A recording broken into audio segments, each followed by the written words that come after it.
Hi witches, I'm going to share this video with you guys right now, and I want you to know that this comes with a lot of love and a lot of respect. I'm not trying to be condescending here with anybody, and I am sharing this video with you based on my own experiences. So imagine this is your older sister sitting with you, talking to you about things, and know that this is coming from love. Which is WhiteRaven over here. Today I woke up with the intention of doing this little conversation with you guys, and I hope it doesn't take too long because the idea is for you to relate, pay attention, and maybe get some of the ideas that I share in here with you. I get a lot of emails from you guys every day, and they pertain to different topics. But one of the topics that I get so much, and it's a topic that really touched my heart because it's something that I went through, is a divorce. And women that are getting separated from their husbands of 25 years because the husband left you for a younger girl that is terrible, or your husband just simply is being unfaithful all of your life, and then suddenly he finally decided to leave you with the kids, leave you in the streets, and you are absolutely and completely lost. I know it feels that when this is happening to you, you're the only person in this universe that is going through this situation. The number one thing that I want to explain to you, and you probably already know this happens to thousands of women on a daily basis. And right now that you're suffering, like bleeding, understand there's hundreds of thousands of women going through the same thing. What I'm telling you with this is going to be completely and entirely up to you what you do with your life. A lot of the times I get you guys requesting spells because you are so obsessed with this man coming back to you, when in reality I don't understand why you're putting so much importance in a man over yourself, over your children. And yes, you can say he's a provider. My children sleep better when he's here because he's the one that provides the money. But you know what? At the end of the road, you cannot say that because you do not know what the future has in store for you. And what the future has in store for you is going to depend 100% of the actions and the things that you do from this moment on. And let me tell you something, which if you're not divorced yet, things are about to get a lot harder and a lot nastier. You need to prepare yourself in order to be a better person for you and a better parent. Many of you guys tell me, WhiteRaven, I've been trying to get divorced from my husband for the past 2 years. My family does not even want to visit me anymore. My friends are all gone. Of course they are. People get really tired of people that is always dwelling in suffering. I can help you. I can help you for a little while, and I can give you my advice and I can listen to you. But I cannot be forever listening to the same litany and the same issues day in and day out of how much you hate your husband or how much you love your husband and you cannot believe that he's gone. I mean, people get tired, and the truth of the matter is that misery loves company. It's heavy for people out there that love you to hear you complaining day in and day out for years over the same thing. I can tell you right now, I avoid people like that like a plague.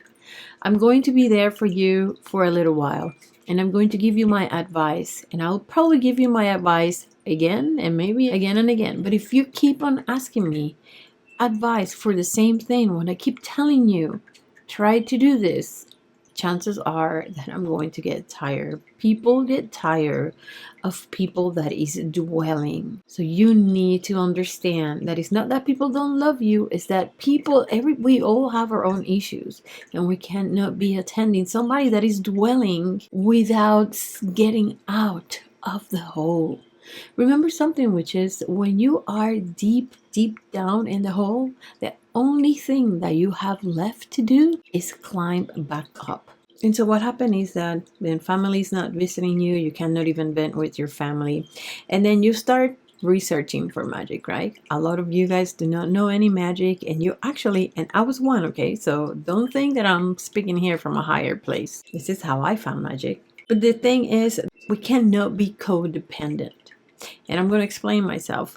So we are getting a divorce, or our husband is leaving, and we do not know what to do with our lives because we have this codependence with this man. And then you get so used to the codependence life that when you find Magick, you kind of like somebody to tell you what to do. Still, it's how scammers do what they do, because there's so many desperate people over there that are so codependent of other people telling them what to do instead of you going with your own gut feelings and what you have to learn. So you look for Magick and you start doing spells left and right. And then this is how you guys come to me. WhiteRaven, I'm getting a divorce. I'm doing this spell. It's not working for me. WhiteRaven, I'm divorced. This or a lady told me this. WhiteRaven, listen. Magick is a complement in your life. A beautiful, magnificent, great complement in your life. But Magick does not do things for you. By all means, start doing your spells, but at the same time, which you have to do your homework. You have to do your research. Do not expect Magick to be the thing to get you out of the hole without you moving a finger. It's just not going to happen. You need to want this. You need to go and get this. You need to feel it. If you do not do that, Magick is going to be like your friends that stop coming around. You have to work with Magick. You cannot just expect you to light a candle, do a prayer, buy a figure of a saint, buy a figure of a deity, and then expect for you to light a candle and tell Dorisha, can you do this for me? And have all this happening for you. This is not how Magick's going to work for you. You have to put your own effort in all this. And when I say your own effort, it's not necessarily just intentions, but you need to comprehend how Magick works and what to live a magical life. The vision that you have to see of your surroundings, the vision that you have to see of life when you start doing Magick. Those things work hand on hand, and it's so important that you comprehend this. And you tell me, well, WhiteRaven, how am I going to do this? How am I going to do it? I'm so sad. I'm destroyed. My heart is broken. Listen, we all have to start somewhere. We live in a time and an age that we have so much information out there at the tip of our fingers. And you know what? Which is, you don't have to pay $1. You can go to the library and you can start looking for self-healing books. You can start looking for more Magick books. You can go into YouTube. There's some fantastic channels of self-healing. Do you exercise? And I'm not telling you for you to go to the gym and start doing weights, but do you go and you take walks? Do you go into nature and you communicate with nature? Are you trying to do any type of hobby? And when I say any type of hobby, I'm not telling you to start sewing. I'm not saying you to start doing pottery. You know, write 2 sentences a day. Start journaling. Do a drawing, even if it's an ugly drawing. Meditate. And when I tell you meditate, I am not telling you to sit down like a Buddha doing all these mudras and listening to all these mantras. No, put your headphones on and start daydreaming. The same way you used to daydream when you were a child. Imagine better things. Listen to the silence. Imagine better universe. Smell beautiful scents. There's so many things that can lift your spirit and at the same time elevate the way your energy is vibrating. Get out of that funk, which is we have to actively look for healing. Again, I'm not coming here from a higher place. What I'm telling you are all things that I've done. You need to proactively look for your healing, for your health inside, not necessarily just in a magical way, in a spiritual way, but also mentally, witches. And a lot of the times, the terrible marriage that we have is a result of the terrible childhood that we had. We have to get in contact with the things that are keeping us making mistakes. You have to look at that in the eye, and you have to understand, why am I making these mistakes? Why are these experiences affecting me the way they are affecting me? There's a lot of things that you can understand that they can empower you.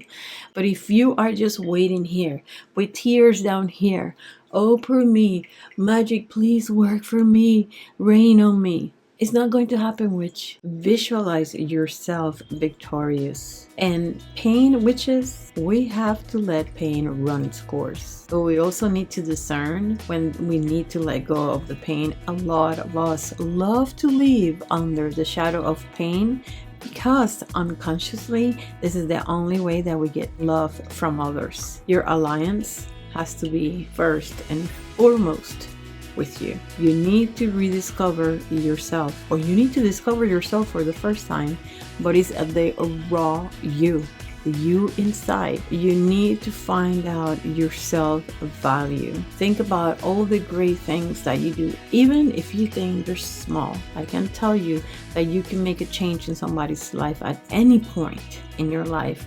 You can be helpful to somebody else. Once you learn these things, and once you get the power within you, there is nobody that will take this away from you. And you will become the strongest person you ever known. But you have to do the homework, witch. You want it, you gotta go get it. Find something that gives you that little light at the end of the tunnel that you can focus in and you can start climbing up.